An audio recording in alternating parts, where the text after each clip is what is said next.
sleepy town of Eldridge Hollow, nestled deep in the Appalachian foothills, the pine forest was more than just a backdrop. It was alive. Locals spoke in hushed tones about the whispering pines, a dense grove where the wind carried voices that weren't human. Most dismissed it as folklore, but in the fall of 1998, 17-year-old Clara Hensley learned the truth. Clara was a skeptic, rolling her eyes at her grandmother's tales of spirits trapped in the pines. But when her best friend, Tommy, dared her to spend a night in the grove, her pride wouldn't let her back down. Armed with flashlights, sleeping bags, and a cheap camcorder, the two ventured into the forest as the sun dipped below the horizon. The air grew colder with each step, and the pines seemed to lean inward, their needles brushing Clara's arms like skeletal fingers. By midnight, the forest was silent, too silent. No crickets, no owls, just the faint rustle of leaves. Clara's camcorder flickered, capturing only static. Then the whispers began. Soft at first, like a distant conversation, they grew louder, forming words. "Stay, stay." Tommy laughed nervously, but Clara's stomach churned. She swung her flashlight around, its beam catching nothing but trees. The whispers turned to a chorus, overlapping, desperate. "Don't leave us." Clara's flashlight died. Tommy followed. In the pitch black, something brushed her cheek. Not a leaf, but cold, deliberate, like a hand. She screamed, grabbing Tommy's arm, and they bolted toward the forest's edge. The whispers chased them, now a cacophony of anguished voices, pleading, then snarling. They stumbled into town at dawn, scratched and shaking. Clara's camcorder was blank, but her nightmares weren't. Years later, she learned the grove was once a burial ground for a 19th century cult, its members believed to have bound their souls to the trees. Eldridge Hollow's pines still whisper, and Clara, now living states away, refuses to return.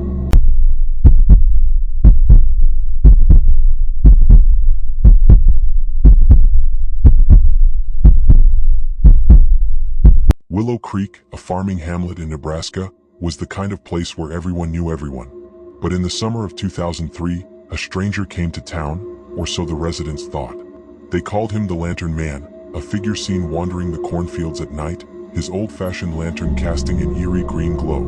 Maggie Porter, a widowed schoolteacher, first saw him while driving home from a PTA meeting. The light bobbed in the distance, swaying as if carried by someone walking.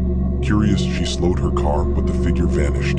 The next night, it was closer, standing at the edge of her property, the lantern's glow illuminating no face, just a dark silhouette. Maggie's dog, normally fearless, whimpered and hid. Word spread and others reported sightings. Old-timers recalled a similar figure from decades ago, tied to a drifter who died in a barn fire in 1952. The town's unofficial historian, Mr. Grayson, dug into the archives and found a chilling detail. The drifter had been accused of arson before his death, and his body was never recovered. One humid night, Maggie woke to the green glow seeping through her curtains. Her bedroom door creaked open, though she lived alone. Heart pounding, she grabbed her phone, but it wouldn't turn on. The air grew heavy, smelling of smoke. She heard footsteps, slow, deliberate, ascending her stairs. Clutching a baseball bat, she barricaded her door, praying. The footsteps stopped and the glow faded, but not before a voice rasped, "You'll burn." Maggie moved away the next week. The Lantern Man still appears in Willow Creek, his light flickering in the fields. Some say he's searching for justice, others revenge. No one follows the glow anymore.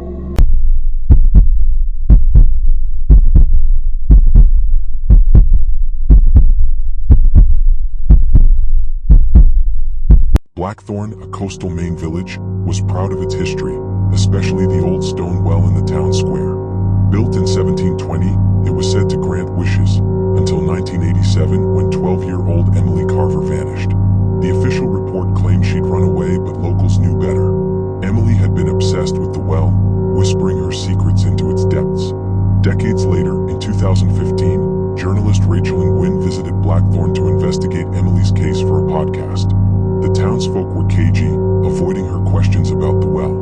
One night, Rachel sneaked into the square, armed with a recorder and a flashlight.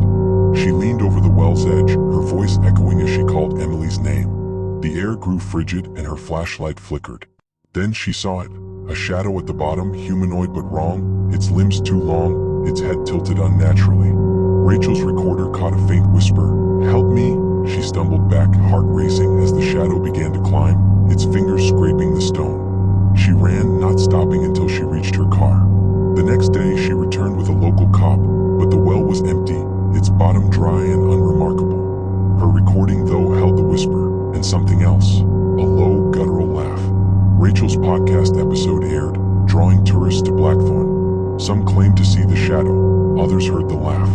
The well was sealed in 2016, but the square feels colder now, and at night, passers-by swear they hear scratching from beneath the stones. Rachel still dreams of the shadow, its eyes burning into hers.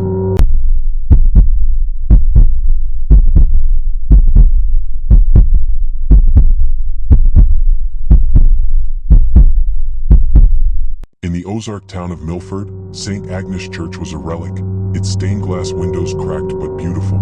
The congregation dwindled by 2009, but the church's choir was legendary, said to sing with unearthly harmony.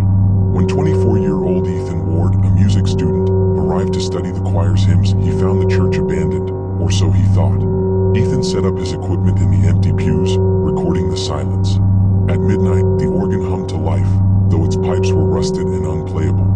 A chorus of voices rose, pure and haunting, singing in Latin. Ethan's recorder captured every note, but his eyes saw nothing. No singers, no organist. The music stopped abruptly, replaced by a single voice, female and sorrowful.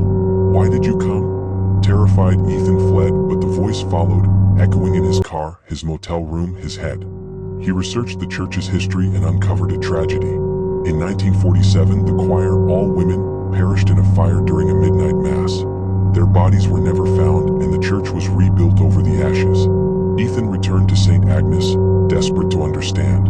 As he played his recording, the voices joined in, louder, angrier. The air thickened, and shadows moved in the rafters. Women in white, their faces burned beyond recognition. Ethan's recorder sparked and died. He ran, never looking back. Milford's residents avoid St. Agnes now. On quiet nights, the hymns still drift through the town, and those who listen too long hear the sorrowful voice, asking why they came. Ethan, now a recluse, hasn't touched a microphone since. If you're enjoying these spine-tingling tales and want more chilling adventures, hit that subscribe button and bell, turn on notifications. Your support keeps the stories coming.